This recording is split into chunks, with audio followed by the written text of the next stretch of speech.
All right. On this episode of Kelly's Reality, we have an incredibly inspiring guest for you guys today, Jose Lugo. He is the founder of We Are All One Story, which we're going to explain to you guys what that is. He's also a motivational speaker and author. His first book is about to launch in February. So he really is an incredible story of triumphing over some of the most difficult things you can go through. So Jose, thank you so much for your time today and for joining us. Awesome. Thank you for having me. Thank you. Now, you truly do have an incredible story to tell. And, I could sit and spit your bio out, but I think it would be great to hear your story. I mean, you came from an LA gang member at age 16, 5 years in prison, then going back to prison for a DUI and kind of hitting some of the lowest points of your life. So can you just kind of give us a brief background of how far you've come and what you've gone through? Yeah, well, I'm born and raised in LA. I'm currently in Denver right now, but I was born and raised in LA. I was one of six. My parents divorced when I was 5.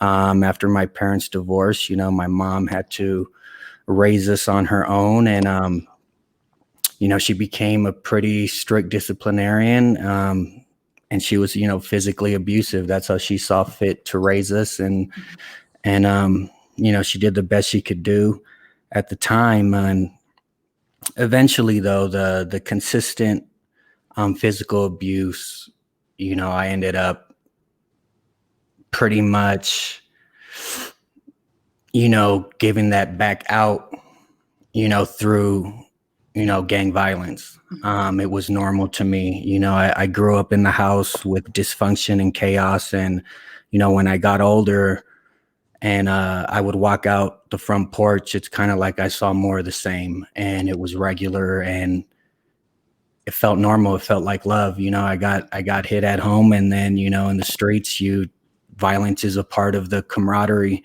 and it's something that you have to be a part of. And I definitely fell into that all the way. I thought that was love because honestly, I don't think I knew any better. I was numb at a young age, and the only outlet that I had to exert myself or my feelings was through physical violence. And, the gang gave me the opportunity to do that. At 18 and a half, I went to prison. I got a 5-year prison sentence for for crime spree, multiple robberies. And, prison was more of the same. It was more violence. And it wasn't foreign to me, in there as well. And, I went through that journey being in prison and seeing more of the same and still kind of not knowing what love is, seeing the conditional love that we have in the streets and in the gangs that, we love you and we accept you only if, only if you do this, if you do that, you mess up, so what? We're end up hurting you. And as an adult and as regular people, we know that's not love at all, not anything close to it. But, I was caught in that cycle, and it's a vicious cycle. And when I got out of prison, that's a whole nother transition that was extremely hard for me. When I was conditioned to think a certain way, even though I was quote unquote free, I still had a prisoner mentality. I had a prisoner state of mind. I had a street state of mind. And even though I'm out in the free world, I constrain myself to a certain thought process, to a certain way of living, and to a certain way of thinking. And I ended up getting more of the same because, my gang identity became my primary identity. I didn't have anything else. That's what I had worked for. I had put in my time, sweat, and tears, and the transition to trying to get a regular job and trying to, make it in society is hard, especially when you come from a background that just feeds your pride and ego every day. And I didn't know how to deal with that. So, the way I dealt with that is, one, I still kept all my ties, my street ties, and, I was still involved in certain ways because I couldn't let it go. I thought if I let it go, I would let go like a part of me, that I didn't know how to be myself. I wasn't comfortable in my own skin. I never really have been until recently. And so I just kept on proliferating more of the same, and I ended up getting more of the same. And, you know, everything would hit a breaking point for me in Denver. You know, there's an interesting part of my story is I ended up moving to San Antonio because I needed to get out of Los Angeles to discharge my parole. And I had never known my dad, and my dad reached out to me and he said, "Hey, if you need a place to get away, you can come with me, and you know, we can try and get your life together." And you know, I had to take him up on that offer because I had no other choice. It was really like life or death. It was either go back to prison or go, and I guess, you know, try and get to know my dad. And I ended up going to Texas and I got to know him. And, you know, that was a big part of my journey, just to see him as a regular person and to accept him with his faults, and really to realize that even though he wasn't around, I finally got to feel his love for me. And that was a big part of my journey. But even then, I still was like trapped in my own ego and my own persona, my own, you know, reputation. And, you know, eventually it had to break. And that's what ended up happening. And that happened out here in Denver, Colorado. You know, I moved out here, me and my brother. My brother called me one day. He said he needed a roommate. He wanted to try and win a gold medal. I told him, yeah. And I thought it would be easy. Like, yeah, we'll go to Denver, we'll figure it out. And it was probably the hardest time of my life. It was harder than prison. It was harder than my childhood. You know, I had never respected mental health.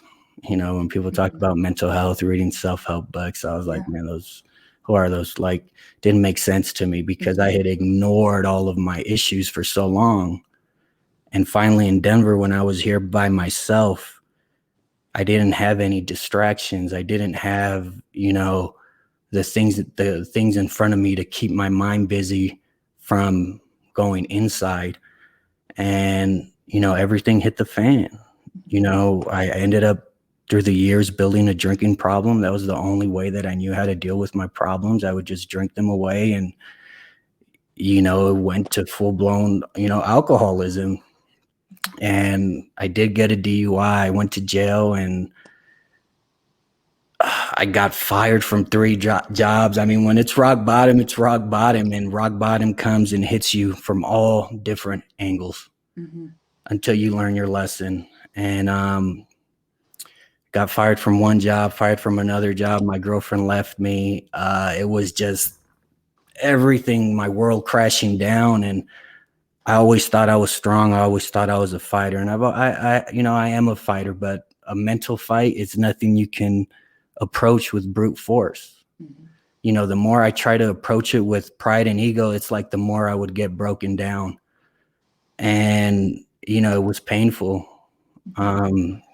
To the point, I get emotional every time. So it was painful to the point where I just wanted it to stop. And I didn't know how to live moving forward. You know, I had no idea how I would be able to live. So I just thought that it'd be easier to take my own life. And, you know, going through that thought process on a daily basis of when are you going to do it? When is it going to happen? You know, just do it already. It's intense, you know, and it's hell on earth.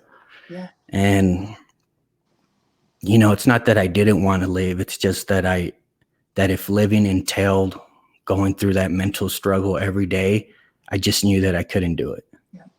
And, you know, my release was when finally, you know, I didn't know what to do, and I'm going through this internal mental struggle, and it's just beating me down every day, you know, and I'm really on the brink of taking my own life. And, you know, I felt that there was one last place I could go to, and that place was God. And I cried out to God and I wept and I apologized for everything I had ever done. I was never sorry for the crimes I had committed. You know, I really lacked remorse. And, you know, in that moment of desperation is kind of what freed me, because in that moment I was broken all the way down. You know, I couldn't do anything on my own. I couldn't get over this mental struggle on my own. I couldn't keep a job. I had an addiction that I had no control over. And I was completely in a position of true surrender. And that's what I did. I said I was sorry, I surrendered, and I believe in that moment, I won and my life began to change. That's incredible. And so really religion has helped you get out of that hole. And what else too? Support system, family, friends, therapy, treatment centers. What else helped you reclaim your life? Well, definitely getting sober. Uh-huh, uh-huh. None of this happens without, definitely going on that journey. And my faith is definitely the biggest thing that kept me going, and it keeps me going every day. My faith gives me the ability to believe in a process of getting better. If I have to believe in it. And, because of that moment of faith, I was like, hey, I need help. I was able to reach out for help. I started talking about my problems. I started talking about my problems with Ralph, my brother, and the whole world started opening up for me. I had to change. Like the person I was, like moving forward, it was just untenable to keep on living life that way. It would have ended one way or another. And, I had those realizations like, hey, the whole way I was living was wrong. And that's a hard realization. And okay, so how do I go moving forward? And, one of the basic fundamentals was to talk about my issues, but to be completely honest. It's like I had built a persona off of a lie, off of a protection that I wanted to protect me because I couldn't be myself. So the fundamental building block for me is just being honest and transparent. And, that's worked for me. As far as like, the daily things, I mean, I read every day, I meditate, I pray. Like I do have to do those things. Because if I don't do those things, like, you feel off, and you feel off for a reason. So, but the biggest thing is that I believe in those processes. Yeah. And I love that you said, I got to the point where I had to reach out for help. And that's so hard because society does not encourage us to reach out for help. It really encourages us to do everything on our own and to smile while we're doing it and to be okay with it. And asking for help can often be perceived as, oh, I feel weak for asking for help. But that's why I'm glad you said I had to reach for help. And why is that so hard for so many people to do? I mean, you hit it on the nail. Society tells you, hey, you could do it all on your own. Yeah. And, the way we're built, it's not built that way. We're built to rely on each other, to talk to each other, and to help each other. And, we do, especially, I mean, I don't know, in other societies, in American societies, it's like, hey, get it done, you don't need any help. Move forward. This is what success looks like, and power through. But the fact is, every successful person that I know needs help. Like you have to, once you accept that you need help, guess what happens? You start getting the help, and life becomes a lot easier because it wasn't meant for you to do it alone. And, we're fed a narrative as to where, hey, I can do it all on my own, which it's completely false. I mean, everybody needs a team. Everybody needs help. Everybody needs support. Yeah. And not being afraid to ask for it. And I'm trying personally as a therapist to change the stigma of being helped as being perceived as being weak. I think it's one of the strongest things you can do is, like you said, no one can do life on their own. We need people. We're social creatures. Asking for help is normal. It should be normalized. And whether it's help babysitting your kids or help with a drug or alcohol addiction, we all need someone who's been there who can walk us through it. And I'm so glad you were able to find that help. What I loved about your story too is you had said you were on the brink of suicide, and then you realized that you had inherent value as a person outside of what you had done in the past, outside of mistakes you've made, and that your story had meaning. So can you talk about kind of when you had that revelation? Yeah, I mean, that revelation is what kept me going. Like when you have those suicidal thoughts, it's not like, hey, you say a prayer, they're gone the next day. It's a process. And it's a journey in and of itself. But the thing that kept me going was, I was broken down, like I said, to like my essence. Mm-hmm. And what was my essence? My essence just, hey man, I'm just a person, but that's enough. Yep. I'm a person with inherent value. What does that mean? It means that I don't need any accolades. I don't need any accomplishments. I don't need anything but to just be me. Mm-hmm. And that's enough. Yes. Okay, so then extend that. If my life has inherent value, that means my story has just as much value, and I should treat it with the same type of reverence. Yes. That's fantastic. So, that simple truth, Mm-hmm. which most of us agree upon, Yep. is what kept me going. And, when you're broken all the way down, you got to get back to the basics. And, that basic truth, a lot of people don't know. They're not reminded of it enough. Like your story, like we know our lives have value, Yep. but we have to apply that same value to our very own stories. Yes. And I usually, let's see, man, I don't think I have it. I usually have a big sign out here. It says, "You are enough." I don't have it now, of course, but I love that because, like you said, you are inherently worthy and good enough just by being a person that you are. I feel a lot of us, there's a lot of pressure to be perfect or to measure up to this impossible standard. And you're right, just being enough, you are inherently good enough, just being yourself. And not a lot of people realize that. Right. Right. Yeah, it's powerful. I mean, if you believe it, believe the same thing about your story. Mm-hmm. And I think, behavior should change, your Yeah. perception of yourself should change, and then your perception of other people should change. Mm-hmm. Yeah.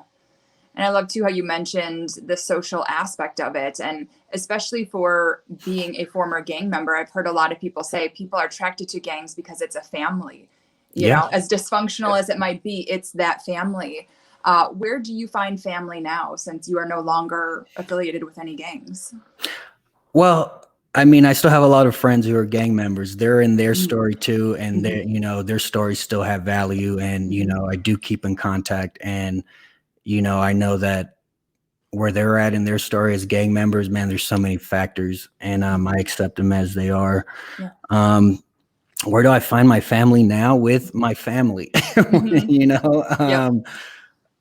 After that, like when I knew I needed help, it's like going back to the basics. Who's been there the entire time?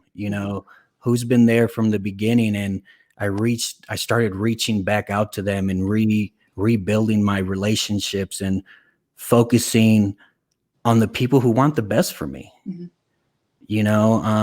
Not the people who just want to party, not the people who just want to have a good time, not the people who just want to make a dollar, and once you see that, like you start feeling the love, the acceptance, and it builds your heart, it builds your soul, and it reaffirms your faith in other people, because if those people are good, there's got to be other good people. There's got to be more people like them. And, once I was able to do that, then, I was able to start forming even more meaningful friendships and relationships outside of my blood family. Yeah. And what kind of advice would you give to someone who's really maybe at a low point in their life right now and feeling hopeless about the future, feeling like it's not going to get any better? I've ruined my life. I'm a waste. What would you tell them? Well, you're not a waste. You haven't ruined your life. We all hit bumps in the road. It gets tough for a lot of us. But the fact of the matter is, you're still alive. You're still breathing. Are you here for a reason or not? That's a huge decision you got to make. I don't just believe, I know that person is here for a reason.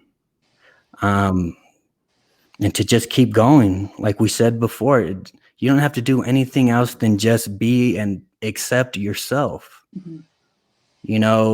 I always tell people when we first started, We Are All One Story, I always tell people when I was trying to give them the concept and the idea, I said, when we watch the news and we watch that Boeing 747 crash, do we talk about how much the plane cost, or do we talk about the lives on the plane?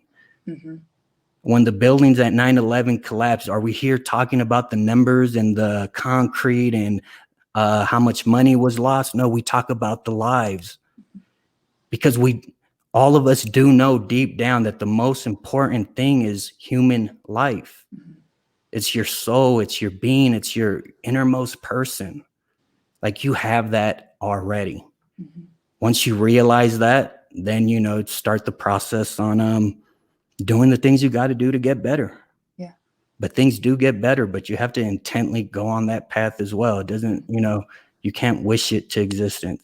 Yes. Yep. That's what a lot of people, especially when they come to therapy, like you said, you can't just wish or dream or hope to change. You have to put in the work, and the work is not easy, and it's very difficult. No. And Right.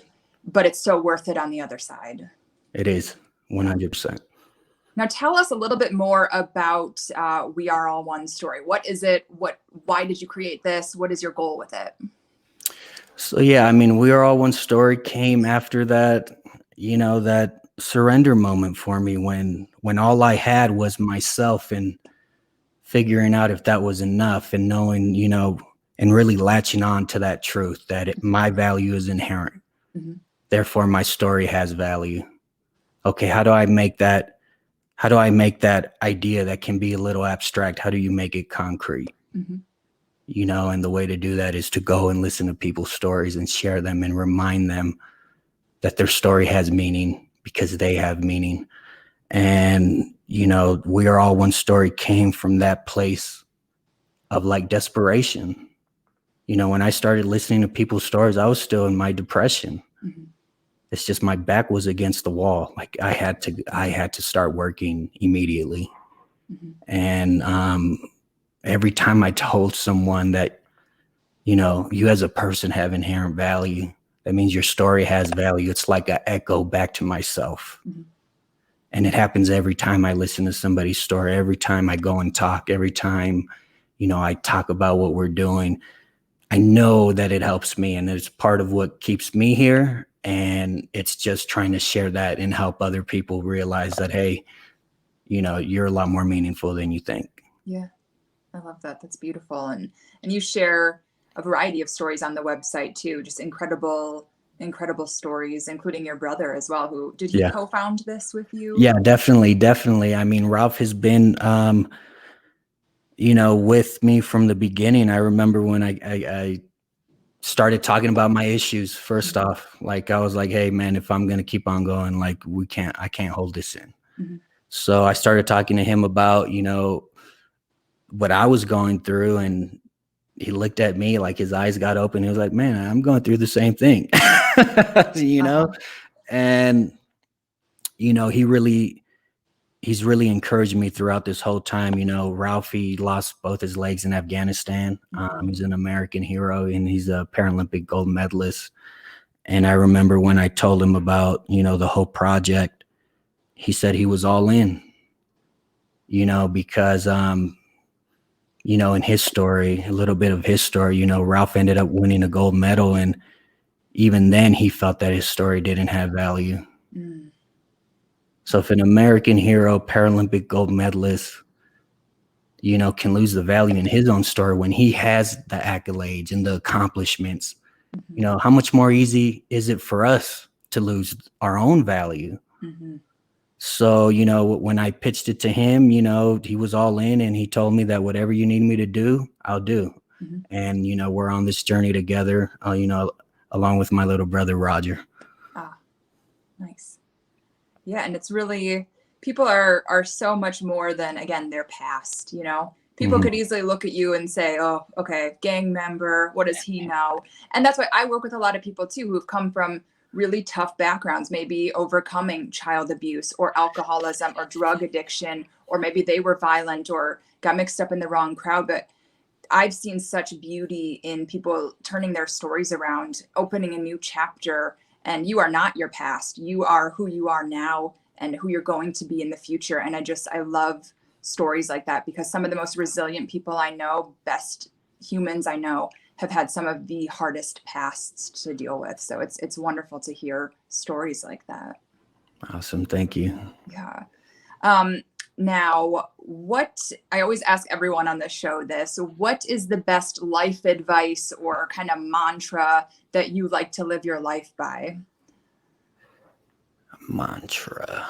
I mean, every day I pray for strength, wisdom, and grace. But when it comes to, getting things done, faith, work, and humility, I feel those are the building blocks of success. You have to believe in your work, and you have to be humble going about your business.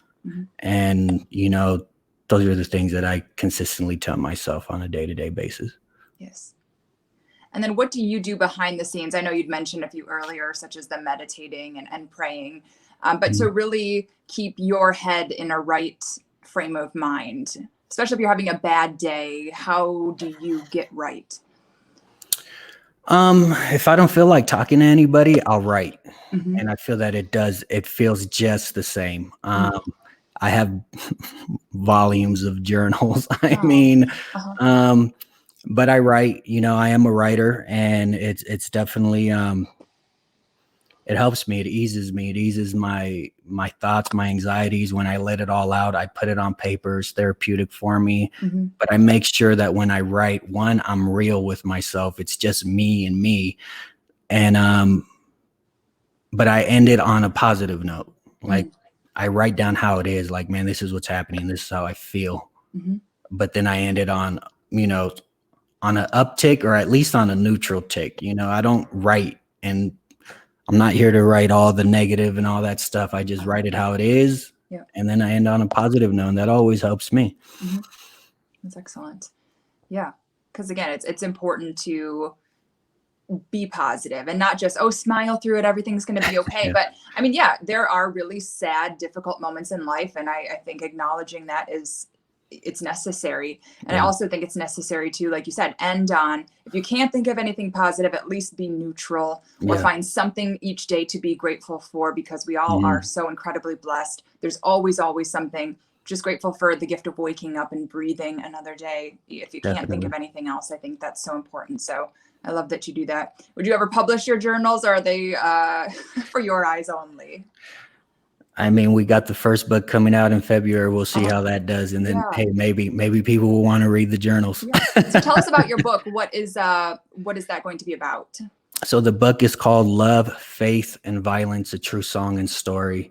So pretty much it's a memoir starting from my youth all the way to my release from prison, and pretty much intermeshing all those were the big themes in my life, and making sense of it all,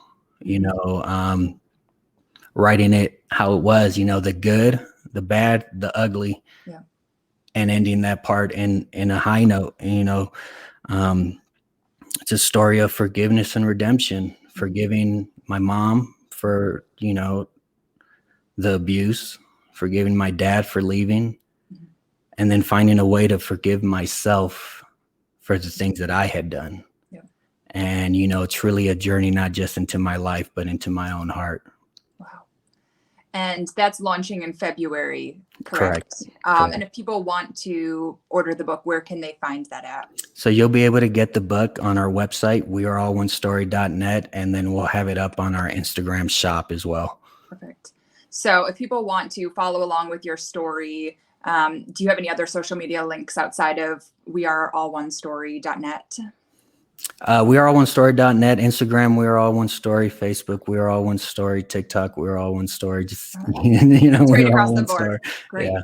Wonderful. Well, thank you so much for sharing your story and a little bit of insight into how you overcame all of this. And I would love for everyone to purchase your book and to follow along and dive even deeper into your story, because we can all learn something from what you've gone through, and you have such a positive light. And I love the We Are All One Story website. There's some incredible stories on there as well. So please check that out. Check out the book when it comes out. And I'm really excited to watch your career and what you do in the future too. And hopefully get into some speaking gigs in person again. I'm sure you miss social life, right? Yeah, definitely. So excellent. Well, thank you again for your time today. And everyone, encourage you to go check out more about Jose. Thank you for sharing your story, and have a happy, healthy new year. Awesome.